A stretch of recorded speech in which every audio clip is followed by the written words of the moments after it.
Fakti që ministrja nuk shkon me u paraqit në seancë gjyqësore ku akuzohet për korrupsion, masisht paraqit disa herë dhe tash refuzon, tregon që ajo ndihet fajtor. Njeriu që ndihet i pafajshëm shkon në gjykatën e vendit vet, deklaron ato që ka më deklaruar dhe pret fund verdiktin me dinitet, edhe në respekt ligjit, sepse kjo përveç që tregon që ministrja ndihet fajtore,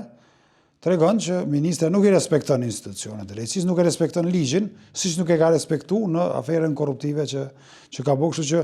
shaja e parë që do të më veçuar që ajo ndihet fajtore. E dyta tregon vazhdimin e një logjike që e ka mësuar sigurisht prej shefit saj, Albin Kurti. Albini nuk ka shkuar në prokurori, kjo nuk shkon pranë organeve gjyqësore, është vazhdimi i një logjike të ikjes nga drejtësia, edhe tendencës për me delegitimu institucionet e drejtësisë në sytë e qytetarëve të Kosovës. Sepse këta e din që janë fajtor, edhe nesër kur të ketë një vendim denus, nëse do të ketë, këta mund të shfaqsohen duke thënë publikut ja këto janë institucione që kështu janë të pabesueshme, janë të kapur kështu me radhë. Pra është përgatitje për një verdikt që nuk do kam ju pëlqy dhe përgatitje opinionit që vendimi është i padrejtë dhe delegitimimi i institucioneve përballë qytetarëve. Ndërkohë që dashur të ndodhe kundërta, një qeveri që ka nejt 5 vjet në pushtet vet, e ka udhëheq Ministrinë e Drejtësisë dhe krejt qeverinë, do duhet fliste në fund mandatit saj për atë se si e ka forcuar sistemin e drejtësisë, si e ka ndërtuar integritetin e këtij sistemi. Jo me punu çdo ditë me rënu atë. Në fund mandatit 5 vjeçar me punu me rënu sistemin e drejtësisë, tregon dështimin e plot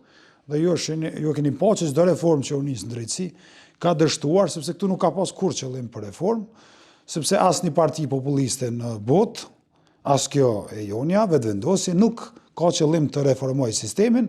ka veç një qëllim me kthy në mekanizëm propagandistik. Meqense sistemi duket që ka rezistu në mas të madhe ndaj kësaj kopje dhe transformimi në mekanizëm propagandistik, tash duhet me e sulmu, dhe është e lehtë me sulmu gjykata, gjithmonë është thënë edhe në teori drejtësh kushtetuese që institucionet e drejtësisë janë institucionet më të cënueshme sepse ato nuk votojnë për qytetarëve. Nuk marrin legjitimitet popullor, por legitimiteti i tyre buron nga ligji dhe nga kushtetuta.